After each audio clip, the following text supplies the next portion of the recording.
with 13.5 meters and a diameter of 4 meters. The engine utilizes 27 tons of liquid oxygen and liquid hydrogen to obtain a thrust of 186 kilonewtons. Payload segment. The satellite payload is positioned on the payload adapter made out of composite material and inside the heat shield. The heat shield is a 5 meter diameter made out of honeycomb structures to give more strength to weight ratio in atmospheric flight. When the launcher has left the atmosphere, the fairing is split into two pieces through pyrotechnique and jettisoned away. The payload of spacecraft is mounted on this adapter through a special interface called the Merman clamp back joint that can be released to separate the payload of spacecraft from this adapter. The equipment bay, which is the brain of the launch vehicle, is also housed at the bottom of the heat shield. It controls all its actions and sequence of operations. The electronics related to navigation, control, guidance, geostationary or polar based on the function. Geostationary satellites are positioned in the orbits which are 35,786 kilometers above the Earth's equator. The speed of the satellite will be synchronized with the rotation of the Earth to keep the satellite always in the same position relative to a location on the Earth. These geostationary satellites are used for communication, TV, weather and navigational applications with transponders and cameras as payloads. The polar satellites environment on the other side. The thermal system, which contains optical solar reflectors, multi-layer insulation blankets, heat sinks, heaters, heat pipes, etc., keep the satellite at design temperature.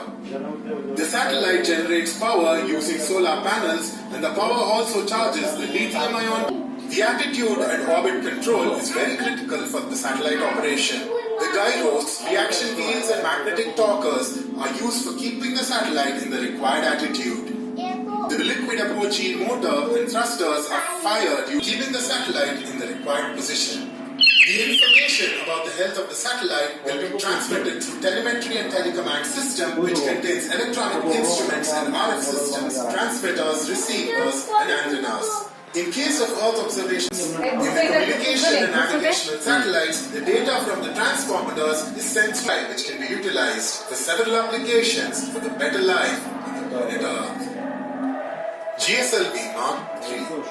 The GSLV Mark III is the next generation heavy lift launch vehicle indigenously designed and developed by Isro for launching 4-ton class of satellites into geosynchronous transfer orbit. The first developmental flight of the GSLV Mark III D1 carrying 3,136 kilograms GSAT-19 satellite to a geosynchronous transfer orbit was launched on June 5th, 2017. The GSLV Mark III human-rated version is identified to carry Indian astronauts into space, two solid rocket boosters S-200, each having a diameter of 3.2 meters and a length of 25 meters, carries 207 tons of propellant, a mixture of ammonium perchlorate, aluminium powder and HTPB.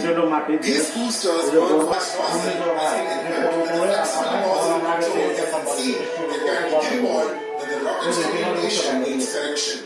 The throttle motor is made out of 3 segments, which are the head end, the middle and the nozzle end segments. The core of the head end segment is made in star configuration with multiple fins ascending to the head end segment that contains 27,100 kilograms of propellant, the middle segment carrying 97,380 kilograms of propellant, and the nozzle end segment loaded with 82,210 kilograms of propellants. The S-200 is implemented by a highly reliable pipe. This 4-meter diameter stage carries 110 tons of UDMH and N2O4 propellant combination.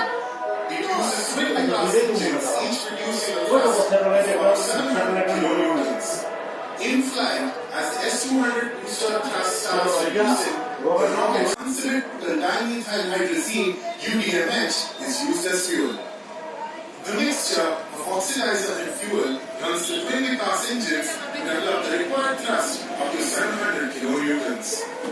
The indigenous demonstration uses a rolling nozzle for the 3-axis control. Cryogenic upper stage. The upper stage of the GSLV Mark III